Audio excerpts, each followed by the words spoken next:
Hello guys. My golden sister owed $40,000 and my parents decided that this debt should be paid by me since it was pennies and in just studying and working. My name's Liam, and my life has always seemed to revolve around family chaos, tangled with favoritism. Growing up, my younger sister Chloe was the undeniable favorite, the one who could seemingly do no wrong. Her mistakes, no matter how large, were met with gentle understanding. Wrecking my dad's car at 17 was shrugged off as a lesson learned. Failing a semester in college became an opportunity to grow. For me, the story was different. The expectations were unrelenting, the consequences swift. A slip in my grades or a missed curfew was never just a mistake, it was a failure in character that needed correcting. It didn't take long to realize that my role in the family wasn't to shine but to shoulder responsibility. While Chloe was coddled, I was cast as the reliable one, the one expected to handle everything without complaint. By the time I was 18, leaving home felt like liberation. College became my escape, and I threw myself into building a life where I could finally breathe. It wasn't easy. Working 2 jobs while managing classes meant sacrificing comforts, living on instant noodles, and stretching every dollar. But it was worth it to carve out independence. Meanwhile, Chloe stayed home well into her 20s, shielded from the realities of adulthood. My parents supported her through every misstep, ensuring she never faced the full weight of her choices. The distance helped, at least for a while. I focused on my career, made my own circle of friends, and tried to ignore the occasional pang of resentment when my parents gushed about Chloe's successes. These moments usually amounted to minor milestones, blown out of proportion as if to validate the years they had spent enabling her. Then, 6 months ago, everything shifted. My mom called out of the blue, her tone unusually warm and pleasant, a sharp contrast to the brisk conversations we typically had. There was something deliberate in the way she asked about my life, my work, my plans. It felt less like genuine interest and more like she was softening me up for something bigger. The real reason for the call came soon enough. Chloe, she explained, was in serious trouble. She had somehow accumulated $40,000 in debt, and the situation had escalated dangerously. My mom's words were laced with urgency, painting the picture of a crisis that only I could resolve. Chloe needed help, and as the dependable one, the expectation was clear, I had to step in. The details were sparse, glossed over as though they weren't relevant. Any questions about how Chloe had gotten into this mess were brushed aside. What mattered, my mom insisted, was that she needed her family. It wasn't just a request, it was a demand wrapped in guilt. My reliability was framed as a strength I was obligated to wield, not a choice I could make. And when I hesitated, the tone shifted, my reluctance became selfishness, and the implication was clear, if Chloe's situation worsened, it would be my fault. That night, her words echoed in my mind long after the call ended. The weight of the expectation pressed down on me, a familiar but unwelcome reminder of the role I'd always been expected to play. I told myself it wasn't my problem to solve, that I wasn't responsible for Chloe's choices. But as the days went on, it became clear that this was only the beginning. What lay ahead was far worse than I could have imagined. In the days following my mom's call, the situation began to spiral. The messages started arriving, first sporadically, then like a flood. Mom's tone in the texts mirrored the phone call, half pleading, half accusatory. Family helps family, she wrote more than once, each time with added weight, as though the phrase was a mantra I had somehow forgotten. Dad's messages were more succinct, leaning heavily on guilt. You're her brother, Liam. Do the right thing. Chloe, unsurprisingly, didn't reach out herself at first. That was typical of her, she always let someone else do the hard part. But when her messages finally came, they were a different beast altogether. She started with her signature casualness, like nothing had happened. Hey, Liam, hope you're good. Heard you're doing well, nice job. So, could use a little help. Mom said she mentioned it, as if $40,000 was a casual favor to ask. When I didn't reply, her tone shifted. The charm gave way to irritation, then anger. Wow, so you're really going to ignore me? After everything Mom and Dad did for you? The hypocrisy made my head spin. Did she really believe that, or was this just another manipulation? The final straw came when my bank called. They'd flagged an attempt to access my account using a fake ID. My stomach dropped as the pieces clicked into place. Chloe. It had to be her. Furious, I called her directly, a mistake, as it turned out. She didn't even try to deny it. Her response was almost comical in its brazenness. Mom and Dad said you'd cave if things got serious, she said with a shrug in her voice, as though this was all a minor misunderstanding.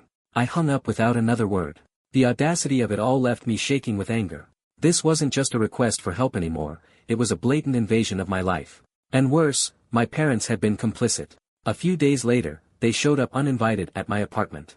I opened the door to find them standing there, looking as though they were the wronged party. Mom wasted no time, launching into another tirade about family loyalty and how I was turning my back on Chloe in her time of need.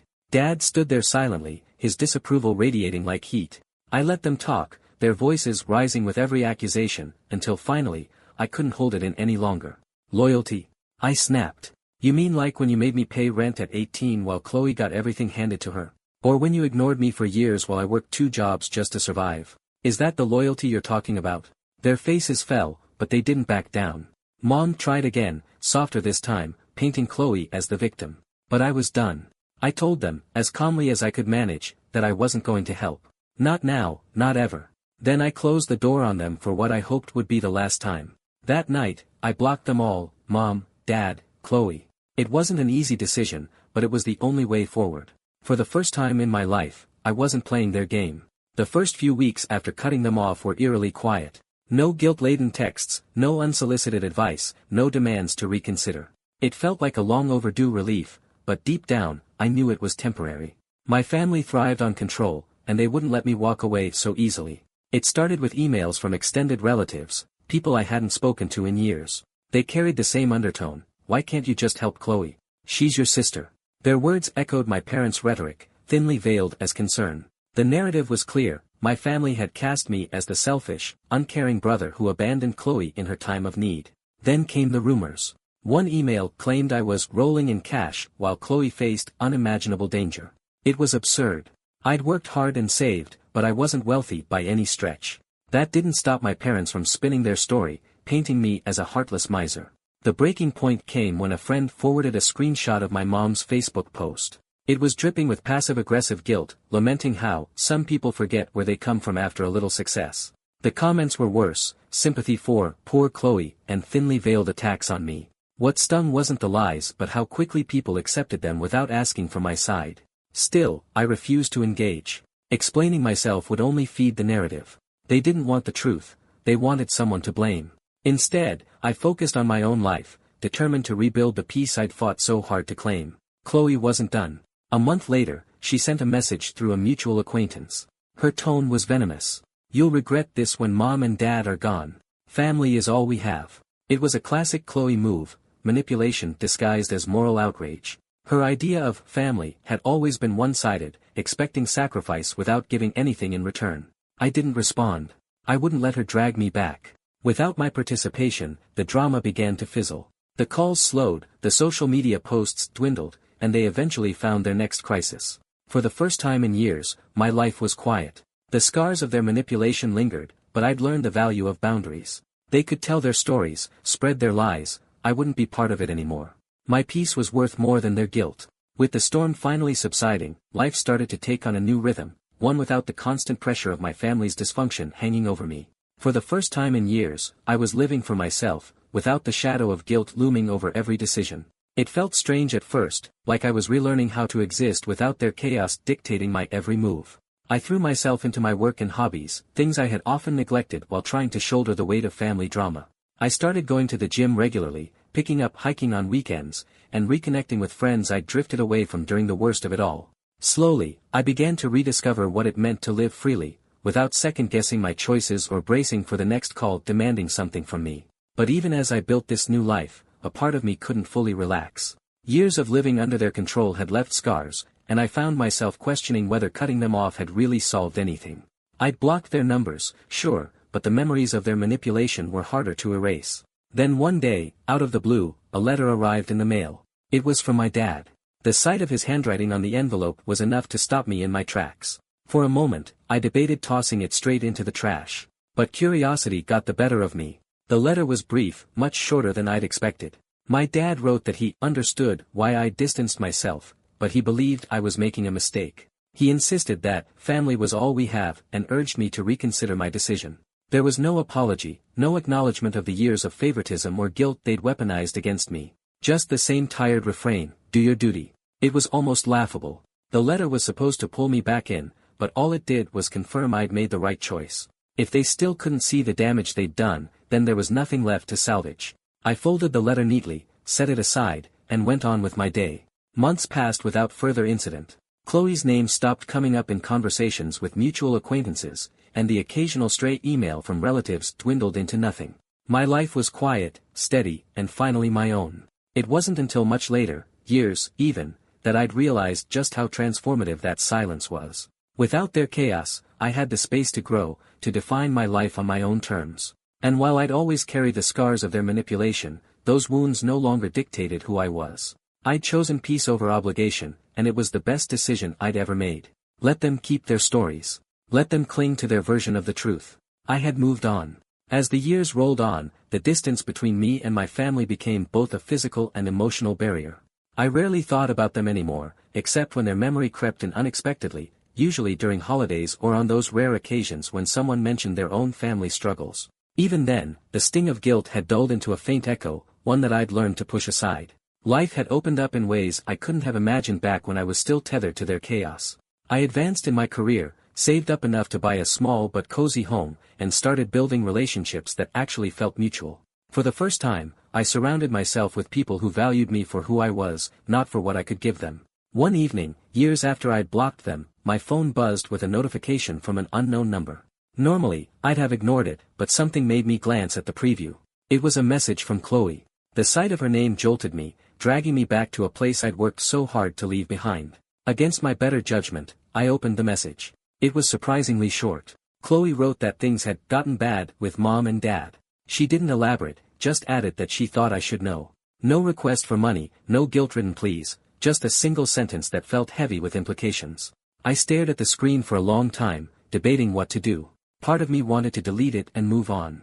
I owed them nothing, after all. But curiosity tugged at me, and despite everything, there was still that small, lingering part of me that wondered, had they changed? Had anything gotten better? The next day, I made a decision.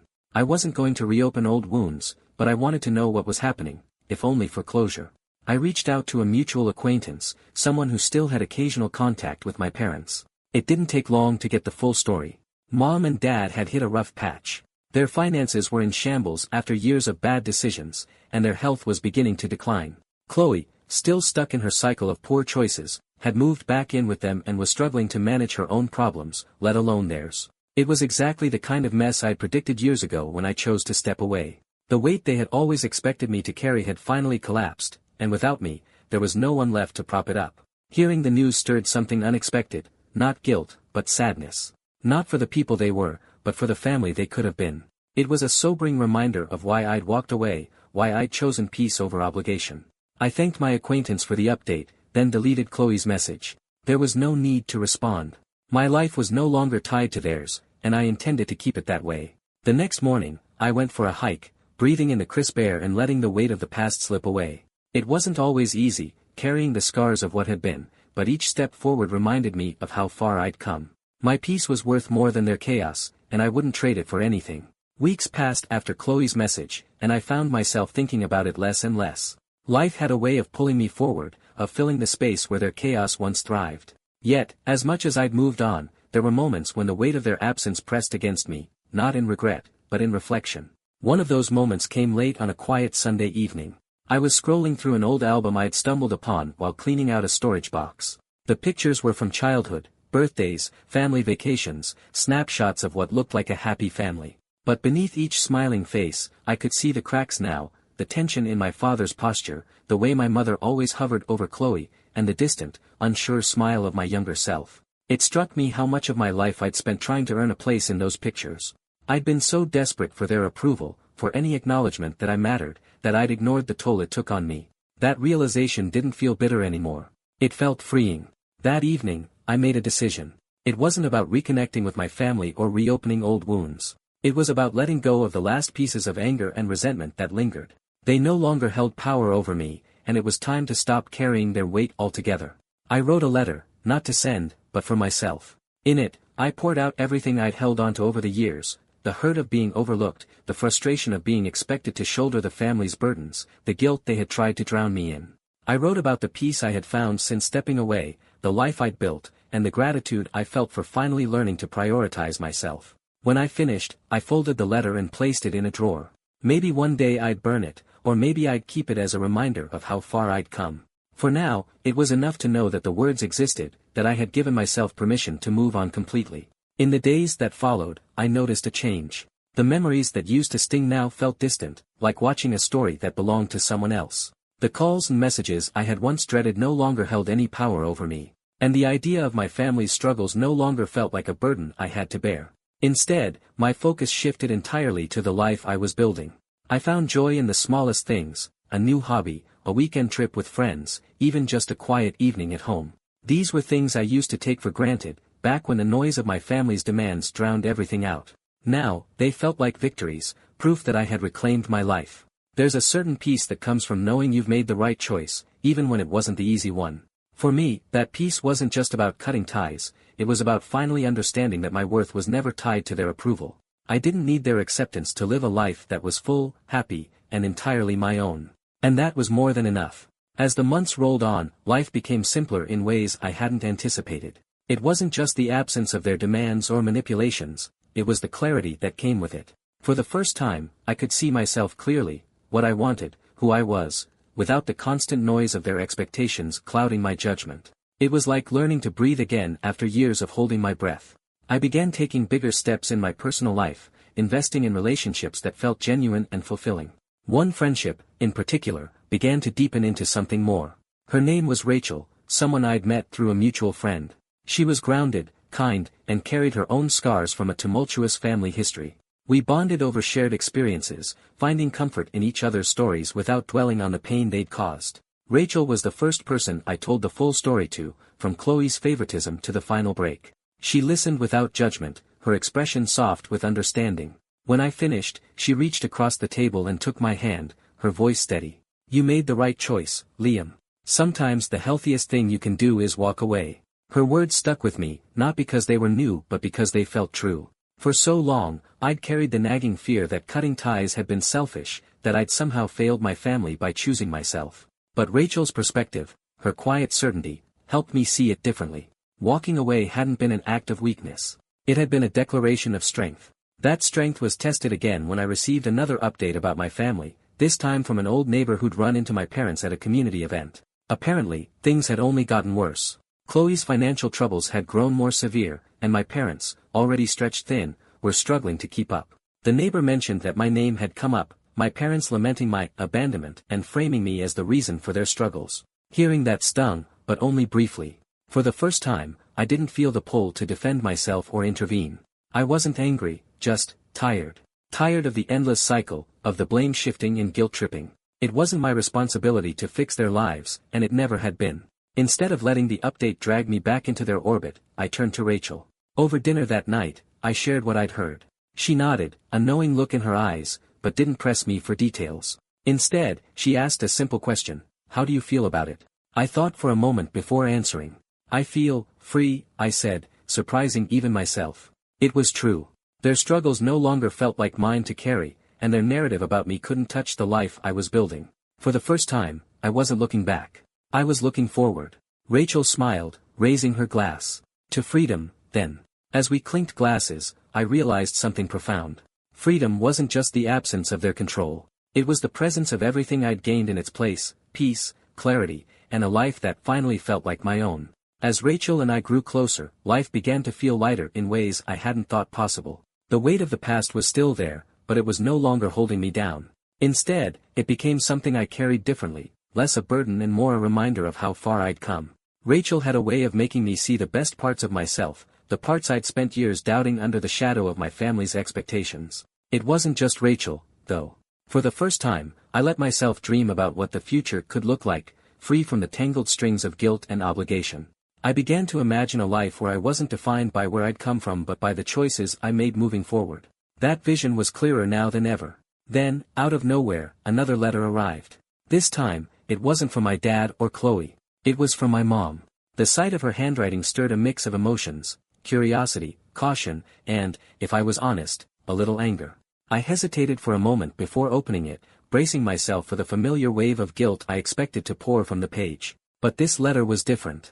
My mom wrote about the strain their lives had taken, about the financial troubles and the stress of trying to manage Chloe's spiraling situation. For the first time, there was no attempt to sugarcoat it, no grand gestures of blame. Instead, she acknowledged the favoritism that had defined my childhood. She admitted that they had leaned on me too much and had failed to give me the support I deserved. She even apologized, something I never thought I'd see in writing. But buried between the lines of regret was a plea. She didn't ask for money outright, but it was clear what she wanted: help. Help for Chloe, help for them, help to fix a situation they no longer had the means to control. It was as close to an olive branch as I'd ever get from my mom, but it came with strings attached, the same strings I'd cut all those years ago. I folded the letter carefully and set it aside.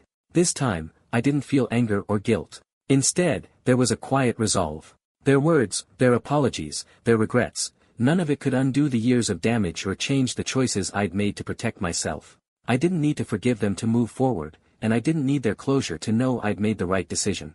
That evening, I talked to Rachel about the letter. She listened, her expression thoughtful, before asking me a question that stopped me in my tracks. Do you feel like you owe them anything?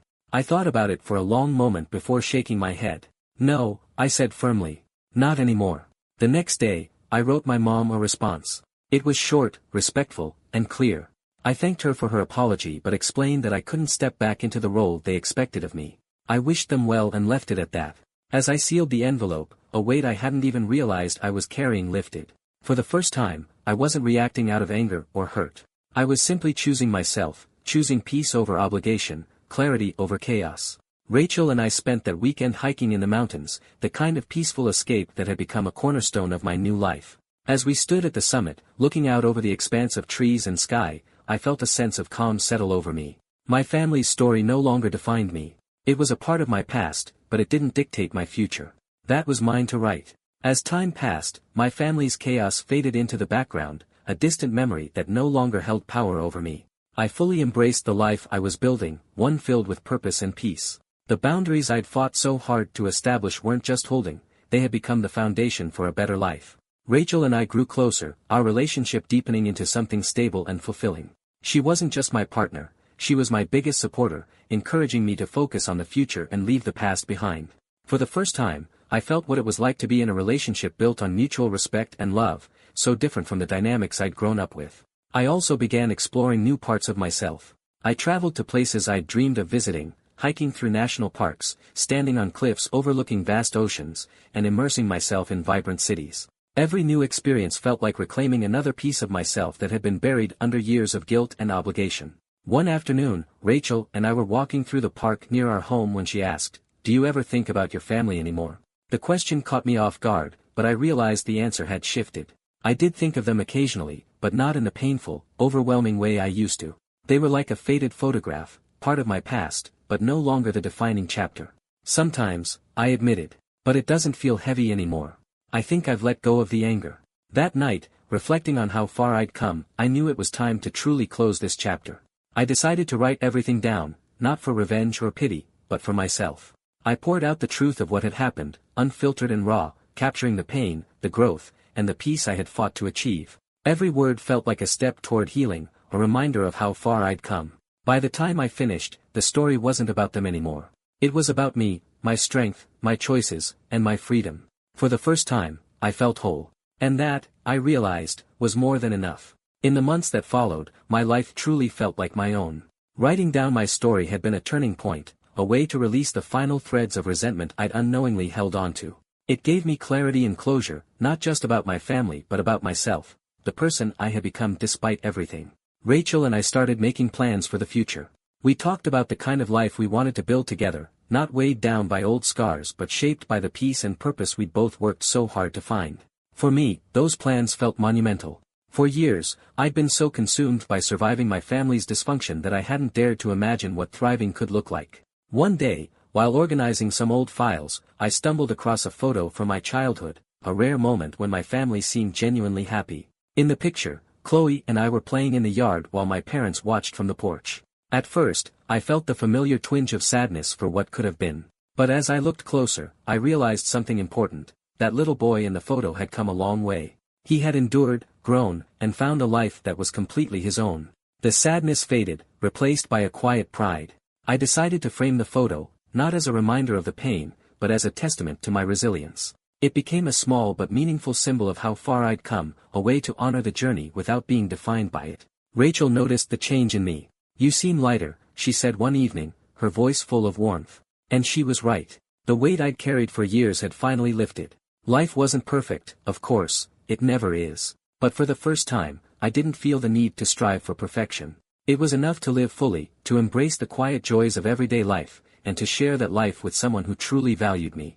Occasionally, I'd hear updates about my family through mutual acquaintances or distant relatives. The chaos continued, Chloe's financial struggles, my parents' worsening health, but it no longer felt like my burden. I wished them no harm, but I also knew I couldn't save them. That part of my life was over, and I was at peace with that. As Rachel and I sat on the porch of our home one summer evening, watching the sunset paint the sky in vibrant colors, I realized I had found what I'd been searching for all along: freedom. Not just from my family's expectations, but from the guilt, the resentment, and the need for their approval. My life was my own now, and it was more than I had ever dared to hope for. I didn't need their acceptance or their validation to feel whole. I had built my own foundation, surrounded by love, peace, and the people who truly mattered. And that, I knew, was the happy ending I'd been waiting for. Bye.